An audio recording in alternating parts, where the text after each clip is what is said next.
Elle avait 37 ans. Elle s'appelait Karen. Elle travaillait comme infirmière au CHU de Reims. Elle a été poignardée hier, sans motif apparent, par un déséquilibré dans un vestiaire de l'hôpital.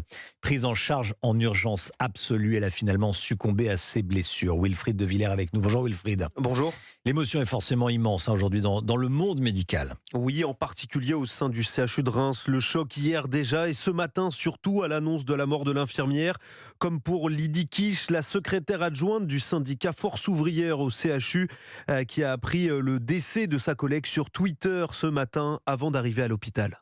Quel que soit le grade, voilà, on est tous sous le choc. Les collègues, on est arrivés ce matin, on s'est tous regardés, on s'est dit mais c'est pas possible qu'un drame arrive comme ça dans notre établissement. Nos pensées sont tout de suite venues à sa famille. C'est arrivé chez nous et on se dit mais quel que soit où on est et qui on est tous vulnérables.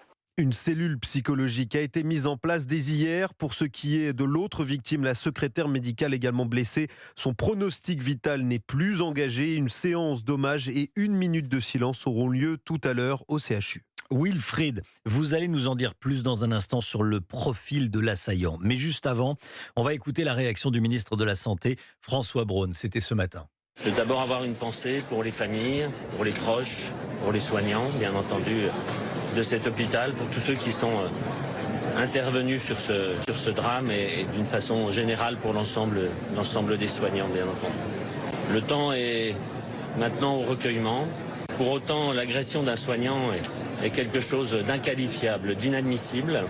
Je réunirai dans la semaine l'ensemble des représentants des soignants pour que nous mettions en œuvre très rapidement l'ensemble des mesures qui seront utiles pour préserver la sécurité encore mieux et préserver la vie de nos soignants. Ils confient toute leur carrière pour soigner ceux qui en ont le plus besoin. Les agresser est tout à fait incompréhensible. Voilà, François Braun, le ministre de la Santé depuis le salon Santexpo à Paris. Wilfried de Villers, ce que l'on sait de l'assaillant pour le moment, c'est qu'il souffre de sévères troubles psychologiques. Et il faisait même l'objet d'une mesure de curatelle renforcée depuis plusieurs années, selon le procureur de Reims, Mathieu Bourrette.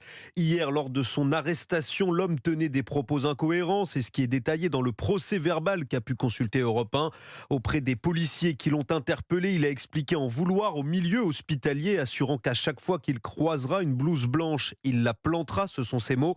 L'agresseur, qui a déjà été mis en examen pour des faits de violences aggravées, mais il a bénéficié d'un non-lieu pour irresponsabilité pénale en 2022. Au vu de son état psychologique, la mise en place de mesures de sûreté à son encontre devait d'ailleurs être discutée prochainement. Wilfried de Villers, merci beaucoup Wilfried. Et